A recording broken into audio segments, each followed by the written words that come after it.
আসসালামু আলাইকুম রহমতুল্লাহ। Diploma tutor থেকে আমি নোমান। স্ট্রাকচারাল মেকানিক্সের সপ্তম অধ্যায়, এটা হচ্ছে মোমেন্ট অফ ইনার্শিয়া। এটা মূলত এই অধ্যায়ের ক্ষেত্রে মানে তোমাদের স্ট্রাকচারাল মেকানিক্স বইয়ের ক্ষেত্রে এই অধ্যায় থেকে ম্যাক্সিমাম সময় দেখা যায় দুটো প্রমাণ আসে পরীক্ষাতে এবং থিওরি প্রশ্ন কিছু আসে। তো মানে রিপিটেশনের দিকে যদি দেখা হয় প্রিভিয়াস কোশ্চেনগুলো, তাহলে এই অধ্যায় থেকে ম্যাথের পরিমাণ খুবই কম আসে। তো যারা খুবই শর্টে বা এমন চাও যে নির্দিষ্ট কিছু কিছু অধ্যায় পড়বো আর বাকিগুলো বাদ দিব, তো তাদের জন্য বলবো যে এই অধ্যায় থেকে যদি ম্যাথগুলো না করো, আমি বলতেছি না আসবে না, আসতে পারে 50-50 চান্স, ঠিক আছে। যদি যারা করবা তারা তো সব কিছুই করবা, কিন্তু এমন অনেকেই আছে যারা শুধু পাস করতে চায় বা চায় যে কিছু অধ্যায় স্কিপ করব, তাদের জন্য এই অধ্যায়টা স্কিপ করতে পারে, মানে তাদের জন্য এটা অ্যালাউবেল, ঠিক আছে। তো যারা এরকম আসো তারা চাইলে এই অধ্যায়ের সব কিছু না, অবশ্যই দুইটা সূত্র মুখস্থ করতেই হবে, এই দুটোর মধ্যে একটা পরীক্ষায় চলে আসবে প্রমাণ, ঠিক আছে। ম্যাথের কথা বলতেছি, ম্যাথটা স্কিপ করতে পারো তোমরা, হ্যাঁ। আচ্ছা, তারপরেও এইটা খুবই গুরুত্বপূর্ণ একটা চ্যাপ্টার, এখান থেকে জবে প্রশ্ন আসে, অ্যাডমিশনে প্রশ্ন আসে, ঠিক আছে। তারপর এখানে আমি তোমাদের একাডেমিক যে ম্যাথগুলো আছে সেইগুলো সলভ করার জন্য যতটুকু প্রয়োজন ততটুকু করাবো, বুঝছো। তো এর বাইরে আমরা বিস্তারিত দেখবো হচ্ছে আমাদের অ্যাডমিশন বা হচ্ছে জব প্রিপারেশনের যে কোর্সগুলো আছে। তো তোমরা এখন যারা তোমরা আছো এখন কত, তৃতীয় পর্বে, তোমাদের পঞ্চম পর্বে যে বড় ভাইরা বা বোনেরা আছে তারা যখন ষষ্ঠ পর্বে উঠবে, আমরা তাদের জন্য একটা জব এবং অ্যাডমিশনের জন্য ডিপার্টমেন্টাল কোর্স লঞ্চ করব। সেই কোর্সের মধ্যে বিস্তারিত একদম A to Z যেগুলো জানা দরকার অ্যাজ এ সিভিল ডিপার্টমেন্টের স্টুডেন্ট সব কিছু থাকবে, ঠিক আছে। তো তোমরা তো চতুর্থ পর্বে উঠবা, তোমরাও যখন ষষ্ঠ পর্বে উঠবা আবার, তখন তোমাদের ওগুলো করা উচিত, এর মধ্যে একাডেমিক পড়াগুলো ভালোভাবে করে ফেলবা, ঠিক আছে। আচ্ছা, তাহলে এখানে আমাদের অতি সংক্ষিপ্ত আছে, সংক্ষিপ্ত আছে এবং রচনামূলক আছে। দেখো, অতি সংক্ষিপ্ত প্রশ্নের মধ্যে প্রথম প্রশ্নটা কি, প্রথম হচ্ছে moment of inertia. Moment of ইনার্শিয়াটা আসলে কি, এটা আমাদের অবশ্যই জানা প্রয়োজন, তাই না। মোমেন্ট অফ ইনার্শিয়া হচ্ছে, ধরো বল গুণন দূরত্ব গুণ করলে কি হয়, মোমেন্ট হয়। বল গুণন দূরত্ব গুণ করলে কি হয়, মোমেন্ট হয়। এইটার সাথে যদি আমি আরেকটা দূরত্ব গুণ করি, তাহলে যে জিনিসটা পাই সেটাই হচ্ছে মোমেন্ট অফ ইনার্শিয়া, অর্থাৎ দ্বিতীয় মোমেন্ট। বলের দ্বিতীয় মোমেন্টকে বলা হয় হচ্ছে মোমেন্ট অফ ইনার্শিয়া। বলের দ্বিতীয় মোমেন্টকে কী বলা হয়, মোমেন্ট অফ ইনার্শিয়া। তো মোমেন্ট অফ ইনার্শিয়ার এর একটা সংজ্ঞা না, অনেকগুলো সংজ্ঞায় আছে, কিন্তু এটা একদম শর্ট সংজ্ঞা যে বলের দ্বিতীয় মোমেন্টকে বলা হয় মোমেন্ট অফ ইনার্শিয়া। কিন্তু আমরা এখানে যেই সকল মোমেন্ট অফ ইনার্শিয়া বের করব, সেগুলো মূলত বলে, তার মধ্যে আমরা আসলে বল পাবো না। আমরা এখানে বের করব যে নির্দিষ্ট একটা আকারের, নির্দিষ্ট একটা ক্ষেত্রের আমরা মোমেন্ট অফ ইনার্শিয়াগুলো বের করব, ঠিক আছে। তো এখানে একটু আমাদের যে সংজ্ঞাটা আছে সেটা একটু ডিফারেন্ট হয়ে যায়। তো এই জন্য তোমরা এই যে মোমেন্ট অফ ইনার্শিয়া যে সূত্রটা, সেটা তোমরা পড়ে নিবা, এরপরে বই থেকে একটু দেখে নিবা, ঠিক আছে। দেখে নিলে বুঝতে পারবা, একদম ইজি একটা সংজ্ঞা দেওয়া আছে। এরপরে চক্রগতির ব্যাসার্ধ বলতে কি বোঝায়। মোমেন্ট অফ ইনার্শিয়া মূলত কয়েকভাবে কাজ করতে পারে। সেন্টার অফ গ্র্যাভিটি বরাবর কাজ করতে পারে, ভূমি বরাবর কাজ করে। মানে একটা বস্তু, ধরো এই যে বইটাই যদি আমি ধরি, এই বস্তুর জন্য প্রতিটা বিন্দুর জন্য, এর মধ্যে যতগুলো বিন্দু আছে, হ্যাঁ, প্রতিটা বিন্দুর জন্য কিন্তু মোমেন্ট অফ ইনার্শিয়ার মানগুলো আলাদা আলাদা হবে। এখানে যদি একরকম হয়, এখানে আরেক রকম, এখানে আরেক রকম, মিডিলে আরেক রকম, নিচে আরেক রকম, ওপরে ডানে বামে এক এক জায়গায় এক এক রকম মোমেন্ট অফ ইনার্শিয়া হয়ে থাকে, বোঝা গেছে। যেমন দরজার ক্ষেত্রে তুমি যদি এটা মূলত আমরা দরজা যখন খুলি তখন কোন পাশ ধরে খুলি, ধরো এই পাশে আমাদের কবজা লাগানো আছে, আমরা কি করি, এই পাশ ধরে আমরা খোলার ট্রাই করি। কিন্তু ধরো যেই পাশে লাগানো থাকে কবজা, সেই পাশে যদি তুমি এখানে চাপ দাও, তাহলে তোমার যে পরিমাণ প্রেশার দিতে হবে আর এখানে তুমি যে পরিমাণ প্রেশার দিবা, এই দুইটা প্রেশারের পরিমাণ কিন্তু সমান হবে না। কারণ তুমি যত নিকটবর্তী, জয়েন্টের যত নিকটবর্তীতে তুমি প্রেশার ক্রিয়েট করবা, তত তোমার শক্তি বেশি লাগবে। জয়েন্ট থেকে যত দূরত্বে তুমি প্রেশার দিবা, মোমেন্টের পরিমাণ তত বেশি হবে, আর মোমেন্ট অফ ইনার্শিয়ার মান এই জায়গায় কী থাকবে, সবচেয়ে বেশি থাকবে। এজন্য তোমার অল্প পরিমাণ শক্তি দেওয়ার ফলেই দরজাটা খুলে যাবে, ঠিক আছে। এটা হচ্ছে মোমেন্ট অফ ইনার্শিয়ার ফল, এটাকে বলা হয় কি, মোমেন্ট অফ ইনার্শিয়ার ফল, বোঝা গেছে। এখন দ্বিতীয় যেটা বলছে, চক্রগতির ব্যাসার্ধ বলতে কি বোঝায়। ধরো প্রতিটা সেকশনেরই একটা নির্দিষ্ট কি থাকে, ভরকেন্দ্র থাকে। এখন যে কোনো নির্দিষ্ট একটা দূরত্ব থেকে ওই ভরকেন্দ্র পর্যন্ত যে দূরত্ব, সেটাকে বলা হয় হচ্ছে radius of gyration. Radius of gyration, যে কোনো দূরত্ব, ধরো নির্দিষ্ট একটা দূরত্ব এখানে আছে, এই রেখা থেকে তুমি এখানে একটা বৃত্ত আছে, সেটার কেন্দ্র এখানে, এটার একটা দূরত্ব যেটা আছে, এটাই হচ্ছে এটার ক্ষেত্রে কি, এটার ক্ষেত্রে রেডিয়াস অফ জাইরেশন, ঠিক আছে। আচ্ছা, এরপরে আছে বলছে সেকশন মডুলাস কি। সেকশন মডুলাসটা হচ্ছে কোনো একটা সেকশনের মোমেন্ট অফ ইনার্শিয়া এবং ওই সেকশনের ভরকেন্দ্র হতে বহিস্থ দূরত্বের অনুপাতকে বলা হয় হচ্ছে সেকশন মডুলাস। অর্থাৎ এই যে এইটা একটা ধরো ক্ষেত্র, এই ক্ষেত্রে মোমেন্ট অফ ইনার্শিয়াকে আমরা আই দ্বারা প্রকাশ করি এবং এখান থেকে বহিস্থ দূরত্ব ধরলাম, এখানে দেওয়া আছে আমাদের ধরো ধরলাম এক্স, ঠিক আছে। তো সেক্ষেত্রে এই যে সেকশন মডুলাসটা কী হবে, সেকশন মডুলাস হবে Z is equal to I divided by X, I divided by X, বা এখানে ওয়াই অক্ষ বরাবর আছে তুমি ওয়াই ধরতে পারো, আই ডিভাইডেড বাই কী লিখতে পারি আমরা, এটা ওয়াই লিখতে পারি, ঠিক আছে। তাহলে সেকশন মডুলাসের সূত্র কি, Z is equal to I divided by Y. এখান থেকেই সংখ্যাটা আসে যে সেকশন মডুলাস হলো মোমেন্ট অফ ইনার্শিয়া এবং ভরকেন্দ্র হতে বহিস্থ দূরত্বের অনুপাতকেই বলা হয় সেকশন মডুলাস, ঠিক আছে। তাহলে আমরা সেকশন মডুলাসটা বুঝলাম। এরপরে সমান্তরাল অক্ষীয় উপপাদ্য সহ এই জিনিসগুলো যেগুলো আছে এগুলো আমরা একটু পরে দেখব। তার আগে মোমেন্ট অফ ইনার্শিয়ার যে আলাদা আলাদা সেকশনের জন্য সূত্র আছে সেই সূত্রগুলো আগে আমরা দেখে নিই। দেখো এখানে মূলত আমি কয়টা চিত্র আঁকাইছি, একটা দুইটা তিনটা চারটা, অনেকগুলো ফিগার আছে, ঠিক আছে। তোমরা যখন একাডেমিক পার করে অ্যাডমিশনে যাবা বা জব প্রিপারেশনে যাবা তখন অনেকগুলো সেকশন তোমাদেরকে জানতে হবে, কিন্তু এখন সাময়িকভাবে আমাদের একাডেমিক পড়াশোনাকে আগায় রাখার জন্য এই চারটা সেকশন যথেষ্ট, এই চারটা সেকশন যথেষ্ট। একটা চতুর্ভুজ, একটা হচ্ছে ত্রিভুজ, একটা বৃত্ত এবং আরেকটা অর্ধবৃত্ত। তাইলে আমি যদি চতুর্ভুজের জন্য বলি, দেখো চতুর্ভুজের ক্ষেত্রে আমরা এই যে এটাকে বলি কি সেন্টার অফ গ্রাভিটি, একদম মাঝে যেটা থাকে সেটা কি সেন্টার অফ গ্রাভিটি, ভরকেন্দ্র। তাহলে মোমেন্ট অফ ইনার্শিয়া আমি কি বললাম, মোমেন্ট অফ ইনার্শিয়া বিভিন্ন অক্ষ বরাবর হইতে পারে, বিভিন্ন বিন্দুতে হইতে পারে, বিভিন্ন রেখা বরাবর হইতে পারে, তাই না। তাহলে এখানে একটা জিনিস চিন্তা করো, ভরকেন্দ্রগামী আছে, তাই না, ভরকেন্দ্র আছে তো এখানে। তাহলে ভরকেন্দ্র দিয়ে আমরা দুইটা অক্ষ দিতে পারি, একটা এক্স অক্ষ আর একটা ওয়াই অক্ষ। তাহলে ভরকেন্দ্রগামী অক্ষ আমার এখানে দুইটা, একটা ভরকেন্দ্রগামী এক্স অক্ষ আর একটা হচ্ছে ভরকেন্দ্রগামী ওয়াই অক্ষ। ভরকেন্দ্রগামী এক্স অক্ষের সাপেক্ষে মোমেন্ট অফ ইনার্শিয়ার সূত্র হচ্ছে ICG x is equal to BD cube divided by 12। ICG x is equal to BD cube divided by 12। এখানে মনে রাখার একটা উপায় আছে, দেখো। আচ্ছা, তার আগে একটা জিনিস দেখাই, দেখো আইসিজি ওয়াইটা কি, আইসিজি ওয়াই হচ্ছে DB cube divided by 12। That's mean X এবং ওয়াই, সিজি এক্স এবং সিজি ওয়াইয়ের ক্ষেত্রে একটাই পার্থক্য, সেটা হচ্ছে এই যে বি আর ডিটা চেঞ্জ হয়ে যাচ্ছে, বিটা এখানে ফ্রি আছে, এখানে ডি ফ্রি আছে, তাই না। তো কখন বি ফ্রি থাকবে এবং কখন ডি ফ্রি থাকবে এইটা কীভাবে বুঝবা, হ্যাঁ, কখন বি ফ্রি থাকবে কখন ডি ফ্রি থাকবে। দেখো এই অক্ষ এক্স অক্ষটা যে অক্ষের সমান্তরাল হবে, এক্স অক্ষ আর এ অক্ষ এদের সমান্তরাল না, তাহলে এক্স অক্ষের সমান্তরালে আছে আমার এ বি অক্ষ। তাহলে সমান্তরাল অক্ষতে যেই মানটা থাকবে, যেমন এখানে বি আছে, সেই মানটা অলওয়েজ পাওয়ার ফ্রি থাকবে বা তার পাওয়ার হবে 1, পাওয়ার ফ্রি থাকবে বা তার পাওয়ার হবে কত 1। বুঝতে পারলা, যে অক্ষ বরাবর আমরা মোমেন্ট অফ ইনার্শিয়া বের করবো, তাহলে এ অক্ষ বরাবর আছে হচ্ছে আমার এই যে বি দূরত্ব, এখানে এদিকের প্রস্থ কত বি, তাহলে এটা সমান্তরাল হওয়ার কারণে এক্স, দেখো আইসিজি এক্সের বেলায় বিটা ফ্রি আছে, সমান্তরাল হয়েছে বি ফ্রি আছে, বিপরীতটা কী হবে, কিউব হবে, ডি কিউব ডিভাইডেড বাই 12। এরপরে যদি তুমি ওয়াই অক্ষ বিবেচনা করো, তাহলে ওয়াই অক্ষের ক্ষেত্রে ICG Y is equal to Y অক্ষ বরাবর বা ওয়াই অক্ষের সমান্তরাল এখানে কে আছে বলো তো, ওয়াই অক্ষের সমান্তরাল এখানে কে আছে, ডি আছে না।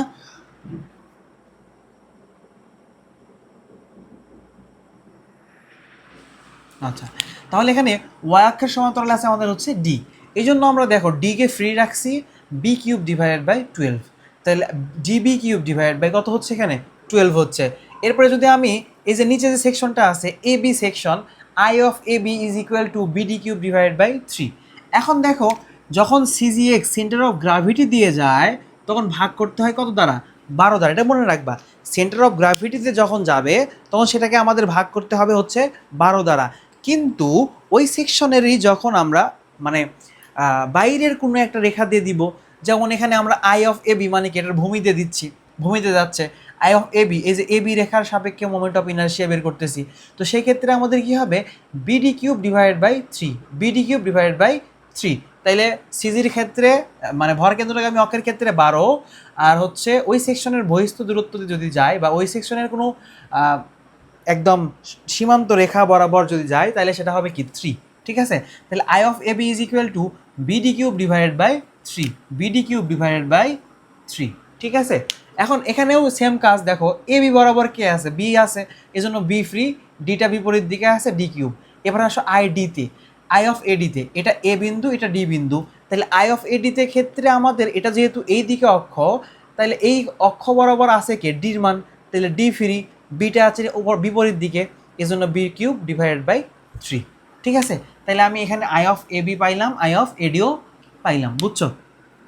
চতুর্ভুজটা ভালো করে বুঝবা, একবার না বুঝলে ভিডিওটা আরেকবার সামনের দিকে নিয়ে পিছন দিকে নিয়ে গিয়ে দেখে তারপরে নেক্সট বুঝবা।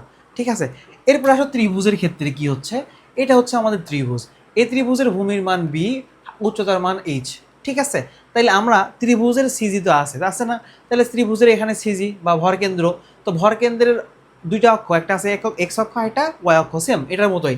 তাহলে আইসিজি এক্সটা কি হবে, ত্রিভুজের ক্ষেত্রে কিন্তু ভরকেন্দ্রগামী অক্ষের সাপেক্ষে যখন হয় তখন 36, ভরকেন্দ্রগামী অক্ষের সাপেক্ষে যখন হয় তখন কত 36, এটার ক্ষেত্রে ছিল 12, আর এটার কত ক্ষেত্রে কত 36, 36। ওকে, এখন দেখো এখানে আমরা এক্স অক্ষের সাপেক্ষে যখন করব আইসিজি এক্স, এক্স অক্ষের সমান্তরালকে, এটা হচ্ছে এক্স অক্ষ আর সমান্তরাল হচ্ছে বি, তাহলে এক্স অক্ষের সমান্তরালে আছে বি, এর জন্য বি ফ্রি, এরপর এইচ আছে বিপরীত দিকে, এইচ কিউব ডিভাইডেড বাই 36। ঠিক আছে, এরপরে যদি ওয়াই অক্ষ বরাবর চিন্তা করো, ICG Y is equal to H, এই যে ওয়াই অক্ষ বরাবর হাইটকে এইচ না, এইচটা ফ্রি থাকবে, এখানে বি আছে B cube divided by 36, B cube divide by 36। Okay, এরপরে আসো এ বিতে, এই যে ভূমি, এটার যেমন ভূমি আছে এইটার ভূমি আছে, আর এইটার ভূমির ক্ষেত্রে নিচে হয় 12, এটার হচ্ছে সিজিতে 12, ভূমিতে হয় 3, আর এটার ক্ষেত্রে সিজিতে 36 আর ভূমিতে হয় কত 12, মনে রাখবা। তাইলে এখানে ভূমি বরাবর যখন হচ্ছে বি হচ্ছে সমান্তরাল B free H cube divide by 12, একইভাবে ডি এর ক্ষেত্রে এই যে এডি, ও বা হ্যাঁ এ সি দিছি তাই না, তাহলে এটা হবে এসি, আমার এটা ঠিক করলেই হয়ে যাচ্ছে এই এসি। তাহলে এসি বরাবর যেই মোমেন্ট অফ ইনার্শিয়াটা হবে সেটার সাথে আছে কি, সেই বরাবর আছে কি এইচ আছে, এটার সমান্তরাল হচ্ছে এইচ, এই জন্য H free B cube divided by 12, H free B cube divided by কত 12। ঠিক আছে, এটা হলো আমাদের ত্রিভুজ এবং চতুর্ভুজ, ত্রিভুজের ভরকেন্দ্রগামী অক্ষ এবং ভূমি এবং লম্ব যে রেখা আছে রেখার সাপেক্ষে মোমেন্ট অফ ইনার্শিয়া, এগুলো আমরা দেখলাম।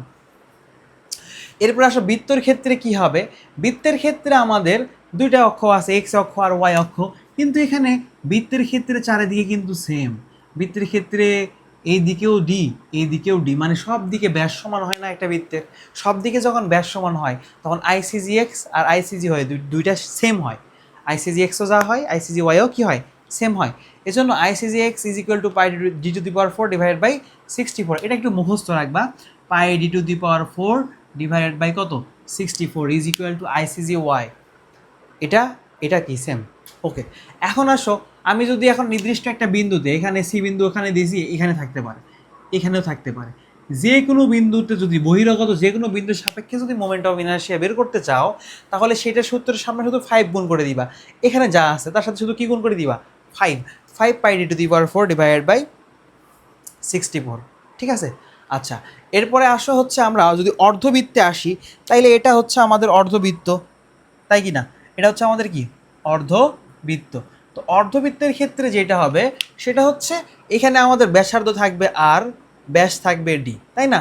আমি যদি এ বি অক্ষের সাপেক্ষে মোমেন্ট অফ ইনার্শিয়া নির্ণয় করি, তাহলে চিন্তা করো এ বি অক্ষের সাপেক্ষে যখন আমি মোমেন্ট অফ ইনার্শিয়া নির্ণয় করতেছি, তখন এটা একটা বৃত্ত ছিল, বৃত্তের অর্ধেক হয়ে গেছে না, তো বৃত্ত যখন হয়েছে তখন এটাকে যদি আমি হাফ করে দিই, এখানে যে সূত্রটা ছিল by D to the power 4 divided by 64, এই সূত্রটাকে যদি হাফ দ্বারা ভাগ করে দেই, বা হ্যাঁ হাফ দ্বারা গুণ করি, হাফ দ্বারা গুণ করি বা 2 দ্বারা ভাগ করি, তাহলে কিন্তু আমরা অর্ধেকের জন্য মোমেন্ট অফ ইনার্শিয়া পেয়ে যাচ্ছি, তাই না। এই জন্য দেখো আমরা যখন এটাকে 2 দ্বারা ভাগ করি তখন 64 থেকে হয়ে যায় 128, 64 থেকে কত হয়ে যায় 128 হয়ে যায়, বোঝা গেছে, এই যে এ বি অক্ষের সাপেক্ষে। এরপরে আসো আইসিজি এক্স, এখানে এটা একটু ডিফারেন্ট হবে, এই যে কাটা অক্ষ, এই যে মোমেন্ট কাটা অক্ষ যেই বরাবর আছে সেই বরাবর কিন্তু আমার এক্স অক্ষ, এক্স অক্ষ কিন্তু আমার উপরে উঠে গেছে, সিজির মানে উপরে উঠে গেছে না, তো যেই অক্ষ বরাবর কাটা থাকবে সেই অক্ষ বরাবর 0.11 আর টু দি পাওয়ার 4 হবে মোমেন্ট অফ ইনার্শিয়ার মান, 0.11 আর টু দি পাওয়ার 4, কাটা অক্ষ কোনটা, এটা কাটা অক্ষ এবি, এটার সমান্তরাল এই যে এক্স অক্ষ, এখানে এক্স, এত পোকা হয়েছে, এটা হচ্ছে এক্স অক্ষ আর এই বরাবর হচ্ছে কি আমার ওয়াই অক্ষ। তো ওয়াই অক্ষ দেখো, ওয়াই অক্ষ কিন্তু এই যে এটার যে সেন্টার যেই অক্ষ বরাবর ছিল, এটা কিন্তু সে অক্ষ বরাবরই আছে, বুঝছো? একদম মিডল বরাবর থাকার কারণে আইসিজি ওয়াইটা pi d to the power 4 divide by কত হয়েছে, 128 হয়েছে, অর্থাৎ মূল সূত্রকে দুই ধারা ভাগ করলে যেটা হয় সেটা হয়েছে। কিন্তু আইসিজি এক্স যেটা, এটা কিন্তু তা হবে না, কারণ এখানে ভর কেন্দ্র থাকার কথা, এখানে কিন্তু চলে গেছে উপরে, একটা নির্দিষ্ট উপরে চলে গেছে। তাহলে কাটা অংশের সমান্তরালে বা কাটা অক্ষের সমান্তরালে যখনই মোমেন্ট অফ ইনার্শিয়া বের করবা, তখন হবে 0.11 r টু দি পাওয়ার 4। এটাকে তোমাদের ডিপলি আলোচনা নাই, জাস্ট তোমরা যদি এটাই মনে রাখো এখন, তাইলে এই মানে সাবজেক্টের যে ম্যাথগুলো আমি করাবো, দুই একটা ম্যাথ, সেগুলো তোমরা ইজিলি করতে পারবা। ঠিক আছে, সবগুলোই করতে পারবা ইনশাল্লাহ। ঠিক আছে, আচ্ছা, তাহলে আমরা কিন্তু এখান থেকে সূত্রগুলো সবগুলো বুঝে ফেললাম। হ্যাঁ, এই যে দ্বিতীয় এরিয়া মোমেন্ট, এটা বইয়ের মধ্যে ছোটো করে দেওয়া আছে, এবং তোমরা টেলিগ্রাম চ্যানেল যেটা আছে, আমাদের ভিডিও ডিসক্রিপশনে লিঙ্ক দেওয়া থাকে, লিঙ্ক থেকে টেলিগ্রামে জয়েন হবা। জয়েন করার পর এখানে তোমরা এই যে দ্বিতীয় এরিয়া মোমেন্টের যে বর্ণনাটা আছে সেটা পেয়ে যাবা। ঠিক আছে, এইটা ব্যতীত থিওরি যে কোনো প্রশ্ন যদি তোমাদের প্রয়োজন হয়, জাস্ট গ্রুপে বলবা, ওখান থেকে দেওয়া হবে। আর ম্যাথ 3 সাজেশনটাও, তোমাদের ম্যাথ 3 সাজেশনটাও ইনশাল্লাহ আমরা টেলিগ্রাম চ্যানেলে দিয়ে দিব আজকের মধ্যেই, এই ভিডিও আপলোড হওয়ার সাথে সাথে ইনশাল্লাহ পেয়ে যাবা। তারপরে তোমরা ওখানে নক দিবা, ম্যাথ 3 সাজেশনের জন্য ইনশাল্লাহ পেয়ে যাবা। ঠিক আছে, তো আমাদের যেহেতু এখন কোর্স পরিচালিত হচ্ছে, তোমাদের বড় ভাই যারা আছে, পঞ্চম পর্বে যারা পড়ে, তাদের জন্য, তো তোমাদেরও কোর্স পরিচালিত হবে নেক্সটে 4th সেমিস্টারে তোমাদের পেইড কোর্স থাকবে, এবং সেখানে সব কিছু কন্টেন্ট সাজানো গোছানো থাকবে। ঠিক আছে, যেহেতু তোমাদের আমরা পেইড কোর্স নিয়ে বেশি গুরুত্ব দিয়ে থাকি, আমাদের পঞ্চম পর্ব স্টুডেন্ট যারা আছে, তাদের সিলেবাস কভার করার পরে কিন্তু তোমাদের 3rd সেমিস্টারের জন্য কাজ করতে হয় আমাদের, বুঝছো? এরপরে আমাদের অফলাইন কোর্স আছে, সব কিছু মিলাইয়া ওই দিকে আর কি আমাদের সাজায় গুছিয়ে রাখতে হয়। তোমরা যখন পড়তে উঠবা, তখন পেইড কোর্সে যখন তোমরা থাকবা, তখন তোমাদেরকেও আমরা মানে ওইভাবে গুরুত্ব দিয়ে করা হবে। নির্দিষ্ট সময় থাকবে, একটা রুটিন থাকবে, সেই রুটিন অনুযায়ী ক্লাস হবে। তো তখন আলটিমেটলি তোমরা বুঝতে পারবা যে কীভাবে সাজায় গুছায় পড়তে হয়। এদিকে আমি যথেষ্ট চেষ্টা করতেছি তোমাদেরকে ইনশাল্লাহ ফাইনালের আগে এটা শেষ করে দিব, এই সাবজেক্টটা যেন পরীক্ষাতে তোমরা এই সাবজেক্টটাতে ভালো মার্ক করো, এই সাবজেক্টে যেন কারো রেফার না আসে। স্ট্রাকচারাল মেকানিক্স এমন একটা সাবজেক্ট, যে সাবজেক্টে ফেল করা কঠিন, মানে কী বলে, পাস করা সহজ, ফেল করা কঠিন, যদি বোঝো। যারা বোঝে আর কি, যারা বোঝে তাদের জন্য ফেল করা কঠিন, আর পাস করাটা সহজ, বুঝছো? তো যাই হোক, অনেক কথা বললাম। এগুলো সূত্রগুলো একটু সুন্দর করে খাতার মধ্যে নোট করে রাখবা, এবং এই থিওরিগুলো পড়বা। এখন আমরা নেক্সট লেকচারে এই যে 3টা প্রমাণ আছে, 1 2 3টা, এই 3টা প্রমাণ ইনশাল্লাহ করে ফেলবো, 3টা প্রমাণই। আচ্ছা, 2 নম্বরটা আমরা কিন্তু এই লেকচারেই করতে পারি, সংক্ষিপ্ত প্রশ্নটা, রচনামূলকের যে 2টা আছে সেটা আমরা পরবর্তীতে করি। ঠিক আছে, তাহলে আমি এটার জন্য প্রয়োজনীয় যে তথ্যাদিগুলো আছে সেগুলো উঠাই নিই, তারপরে প্রমাণটা করে দিই।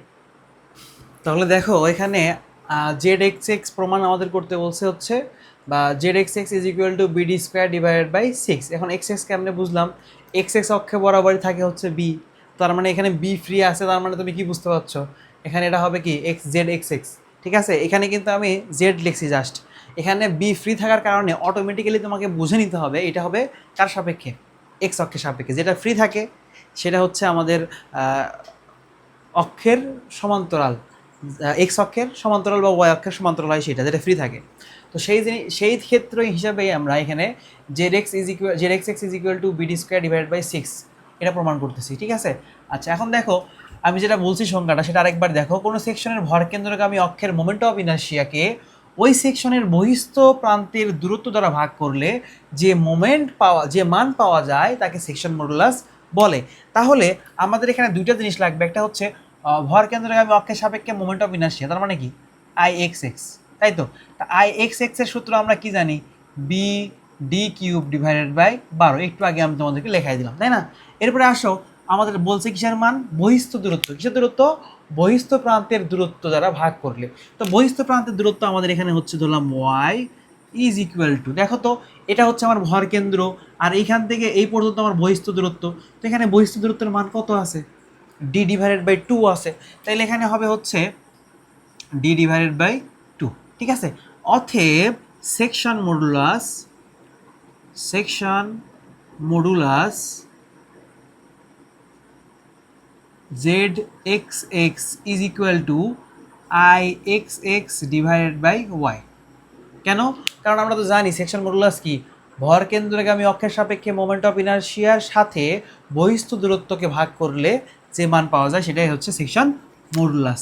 তাহলে এখানে আই অফ এক্স এক্স এর মান হচ্ছে BD cube divided by 12 divided by Y এর মান হচ্ছে ডি ডিভাইডেড বাই 2।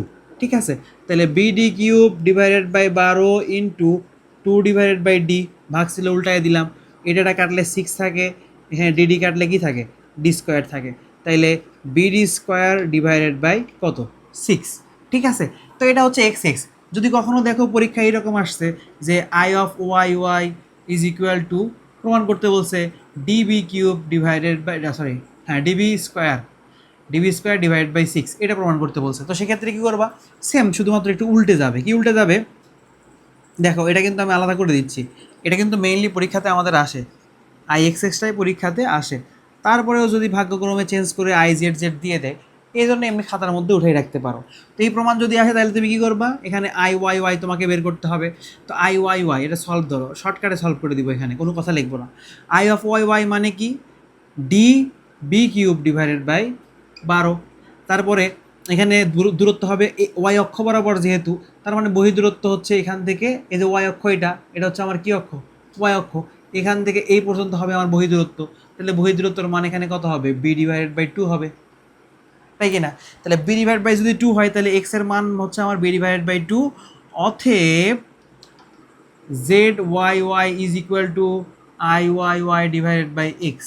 তাহলে আই ওয়াই ওয়াই এর মান কত, DB cube divided by 12 divided by X এর মান হচ্ছে B divided by 2, B divided by 2। তাইলে DB cube divided by 12 into 2 divided by B, 2 কাটলে 6, বিবি কিউব কাটলে বি স্কোয়ার, তাহলে কি থাকে, ডিবি স্কোয়ার ডিভাইডেড বাই 6, প্রমাণিত, পিআরও ভি ডি। বুঝছো? তাহলে যদি সংক্ষিপ্ত প্রশ্নে আসে তাহলে আই জেড অফ এক্স এক্সই আসে, তারপরেও যদি জেড অফ ওয়াই ওয়াই আসে এখন তো পারবা, তাই না? এখন তো পারবা। আচ্ছা, তাহলে আজকের ক্লাসটা এই পর্যন্তই, দেখা হচ্ছে তোমাদের সাথে পরবর্তী ক্লাসে এই দুটো প্রমাণ নিয়ে। সে পর্যন্ত ভালো থাকো, সুস্থ থাকো, আল্লাহ হাফেজ, আসসালামু আলাইকুম ওয়া রাহমাতুল্লাহ।